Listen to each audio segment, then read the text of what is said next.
In today's video, we're going to be making this Honda Prelude Army Green for only $50. I'll show you how.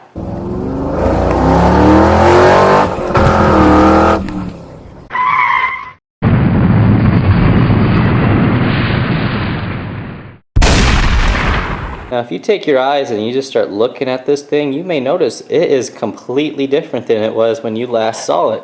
Well, I've done a few things to it. We first of all have masked all the windows, mirrors, and everything. Oh, I gotta mask off those hood pins. I don't want those to be green. I have tried a few different techniques actually. So I used a bunch of Walmart bags. This is a free way of masking something off. Instead of getting masking paper and stuff, you just tape it all up with some plastic bags. Or you can use newspaper, cardboard. I've used three different tapes. This is Scotch tape, which is not around this window. This is you can see there's two different tapes. This is the Rust-Oleum brand. This is Scotch. And if I'm not mistaken, oh, I did on the taillights. This is 3M. I even masked off what was left of the headlights, but we got the lower splitter removed. So we're gonna go ahead and start painting this for only $50. $50. That's all it costs to do this. And we're gonna be using Rust-Oleum. You can make Army Green by just getting some gloss hunter green and some rusty metal primer. You mix them up. I think it's almost a 50-50 ratio. Mix them up, put them in that can with a little paint thinner, and you could either spray it on, or if you want to do it like some of the people do with Jeeps and stuff, I've seen them do it where they'll take one of those foam rollers and they'll roll it on the vehicle. You can do that if you want. I'm going to be spraying it. Start with green, and this is gloss hunter green and rusty metal primer. This will give you a satin look. So we're going to start with the green.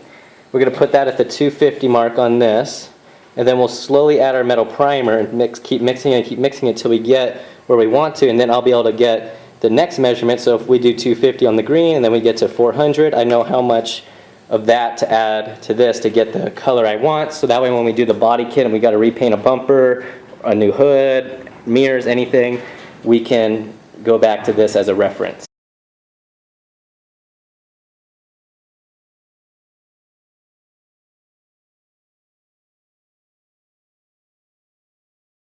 Okay, we have the paint mixed up. We actually did 250 milliliters of green and another 150 of the rusty metal primer, and that gives you, let me get this actually cleaned up a little bit so I can show you.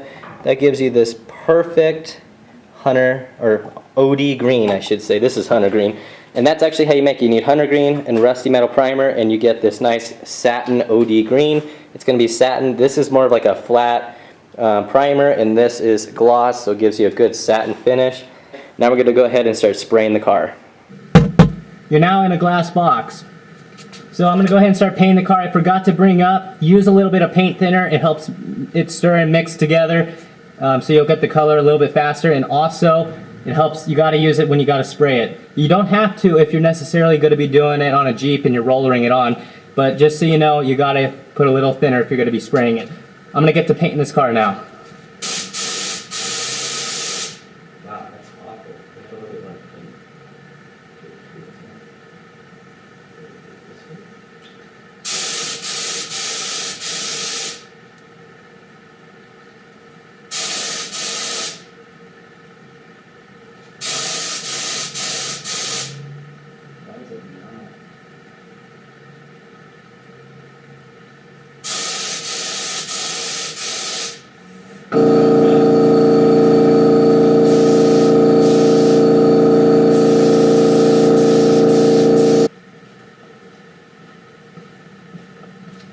Oh, this is not completely dry, so you're going to see it has some shiny spots to it.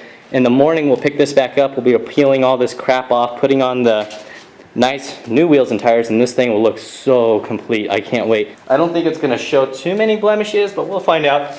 I'll pick this up in the morning when we get this thing completely dry, because you can see there's still some shiny to it. It'll hopefully be a nice satin finish. I could see some spots, like on this fender, for instance. You could tell it's going to be a pretty good finish. We'll pick this up tomorrow when we're peeling the tape off, so we'll see you then. Okay, it is the next day. The paint is pretty much dried and cured, and you can see the finish it got, that nice satin, a little bit of gloss. Yeah, it's dry, and you can see how bad this hood is. Remember, this hood's getting changed out, the bumper's getting changed out. Look at this weird stuff that it did. All over the whole bumper, it did this weird, like, textured stuff. I don't know. So the bumper's going to be switched out eventually one day, and so is the hood. This was just to get it all matching because it wasn't right. But yeah, I didn't miss any spots. It looks really good. I still see, like, I don't know if it'll even come up on camera, a little bit of sanding marks. So ideally, we would have done a few more coats, but I just didn't want to do any more. Honestly, I'll probably end up putting more coats. I'd rather after I do put the hood on, the new hood on, the new bumpers and mirrors and stuff, then I'll end up repainting it again, and then it'll get another coat over the whole body, which will probably completely finish it up. So the only thing we really have to do is start taking all this masking paper off and stuff to make it actually look like a car again. Now I'm going to go ahead and set you up on the tripod, start peeling this off, and then it'll start looking a lot better.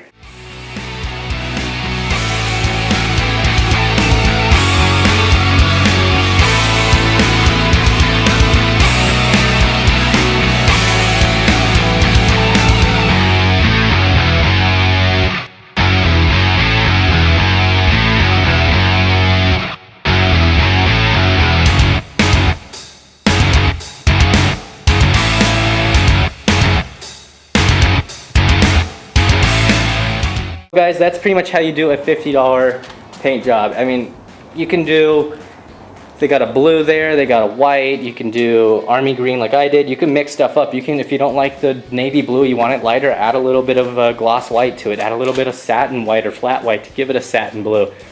You can mix colors there as long as they're the same product like I did. You can't beat this for 50 bucks. The whole car looks great except for the mirrors, which you can see. The rest of the body is perfect, except for that hood. That hood is pretty bad. The only thing that really sucks is the hood and the front bumper. Those are my, well, and the headlights. It's kind of hard to tell how cool this car is because the headlights are busted out, but we'll end up getting some headlights coming in the mail. We got a cold air intake coming in the mail, which I didn't think of that, but I wonder if that actually ended up painting that intake box a little bit. So just stay up to date on this car. Thank you for watching this, guys. Please subscribe. I'll see you in the next one.